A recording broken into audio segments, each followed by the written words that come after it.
I looked down in panic. A plant had wrapped itself around my leg. I pulled harder and harder to no success. My lungs felt like they were on fire and my eyes started to droop. No, not like this. I had a life to live, to experience. My eyelids had almost reached the bottom of my eyes, and it was harder to kick my legs. Finally, my eyes closed and I released the air in my lungs.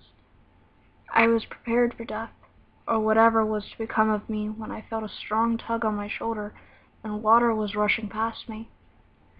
Suddenly, I was on the surface of the pond, unable to move. The mysterious thing dragged my almost lifeless body to the shore of the pond, and suddenly my chest was being pumped. I was being given CPR. I wanted to shout out that I still think, but I couldn't move. I felt a surge of water in my lungs, and I felt it rushing through me until I sat upright, coughing water from my lungs for what seemed like forever. I gasped for air, and my eyes shot around, looking for my savior. I expected it to be James or some hiker who had seen me go under and not resurface, but I didn't expect was a boy with dark eyes staring back at me. Ah! I screamed, scrambling back. I didn't know why I was scared of this boy, who looked to be about my age. He did save my life, so it didn't seem likely that they wanted to hurt me, but his eyes, they were all dark except for red pupils. He was wearing a green t-shirt and a green elf hat. "Are you all right?" he asked, clearly ignoring the fact I was moving away from him. Who are you?" I demanded. "Me? Oh, right, you haven't met me yet," he said, as though I should know him. "Wow, you do look a lot like him, more than I would thought." He said, his voice trailing off. "Ben, is she okay?" asked a worried voice from behind me. Slowly, I turned around to see a very tall man with no face looking down at me. I nearly had a heart attack. "Ah!" I screamed again and scrambled away from both of them. I slowly rose to my feet and I started backing away slowly. I grabbed my towel and began to run like the wind away from them. I was grateful for the boy. What did the other man say his name was? Ben? I was grateful for Ben saving me, but whoever those two were, they certainly were not human. At least, not with the man with the face. That was for sure. The woods sped past me, a blur that seemed never-ending. I felt a strong thing hit my foot and fell to the ground face first, succeeding on landing on my wrist, probably breaking it. I moaned in pain as I tried to push myself up from the damp forest ground, but the fact I just drowned and broke my wrist was taking its toll on my physical state. My eyes felt tired and started to droop again. I knew I couldn't let them close or things might find me, but there was nothing I could do. The world started to spin under my eyelids, and soon I was in complete darkness, unable to move. Everything was silent before I heard voices shooting through the air. "Do you see her?" "No. Maybe she went that way." "I'll go check. You keep going this way." Great. They were looking for me. They were probably serial killers or something, and they wanted to kill me for their enjoyment. I've read about people like them, hunting the woods for unlucky travelers. I groaned in pain, but I was still unable to open my eyes. I instantly regretted it. "Did you hear that?" What sounded like Ben asked. "Yes, she must be nearby," the other voice said. I heard rustling in the bushes near me, and Ben exclaimed in surprise, "Oh, crap! Slendy! Slendy!" "Slendy? Is that the man with no face? Did you find her, Ben?" "Yeah, she's hurt bad, though." I felt something lift me up like I was a piece of paper. "I've got her. Let's go back to the mansion." I assumed Ben agreed, because the next thing I knew, I felt a strong wind on my face that stopped without warning. I felt like I was going to throw up. As I was being carried, I tried to listen to clues to where I was. Something to tell the police when I called them. But I heard nothing. but the sounds of him walking.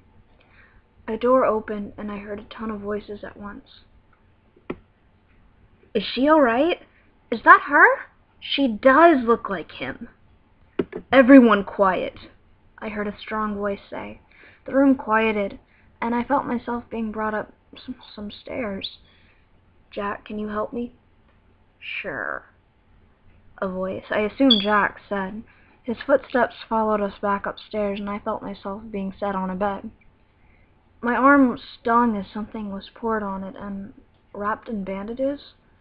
I felt the dirt being cleaned off of my knees from when I had fell. Then the room was silent for a moment before I heard a girl's voice. You're gonna look so pretty. She sounded like she was 6, and that scared me a little. I felt my hair being brushed and put up. Why were they giving me a makeover? Another set of steps came in. Good job, Sally. Mind if I do her nails? Another female voice said. Okay, Mrs. P, Sally said, and I felt wet paint touching my nails, but surprisingly, none of it touched my skin like the person giving me a makeover was a professional. When they finished, they left the room and shut the door behind them, leaving me alone. I suppose I drifted off to sleep because when I opened my eyes, morning light streamed through the windows instead of afternoon light. I sat up abruptly, noticing my wrist was heavily bandaged, but my nails were colored in a perfect sky blue. My hair was wavy and bouncy like someone brushed it for hours, and my skin was completely clean of any dirt or marks. The room I was in was all white with blue pillows and curtains. I felt, well, like a princess for the first time in my life. I swung my legs over the side of the bed I was in and made my way to the mirror on the wall to see that I looked beautiful. Like a model in one of those magazines, except I didn't have any face makeup. I heard the door open and I turned around to see a girl a little older than me in purple and black clothes standing there. She smiled. Good, you're awake. How are you feeling? She said, coming over and standing next to me to see her reflection in the mirror. Fine. Where am I? I said, surprised I didn't stutter. Well, once Ben saved you from drowning, we took you here to heal that wrist of yours, she said, gesturing to my wrist. Who's Ben? I asked. Guy who saved you from drowning. Wears an elf hat. I nodded in recognition. He didn't want you to drown. None of us did, and it's kind of funny, actually. I looked at her funny. Why is it funny? Well, Ben saved you from drowning when that's what killed him. Ben drowned. I gave her a look like she was crazy, and she laughed. Well, sort of dead. He's dead to the human world, but to our world he's better than alive. He's a creepypasta. Creepypasta? Where have I heard that before? Well, my name is Mrs. P. I did your nails and helped with your hair. I smiled gratefully. Thank you. Mrs. P. smiled. Well, Sally did most of your hair. She did a good job since she's 6. I nodded in agreement. But of course we couldn't have done your hair if Slendy and Ben hadn't saved you. Slendy? You mean the faceless guy? She nodded. Why did you guys save me? What were Ben and Slendy doing in the forest, anyway? She looked at me like I was crazy before she caught herself. Oh! That's right. You wouldn't know. You were too young. Too young? What? What? Why? What am I to you guys? She bit her lip. I think Slendy should tell you. Why him? She played with a piece of her strikingly black hair. Well, he's sort of your godfather? I stared at her in shock.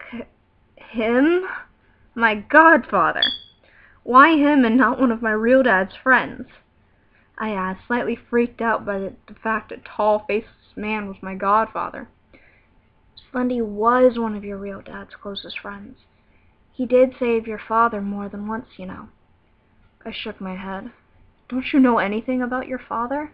Maybe your mother. I shook my head again, and she sighed.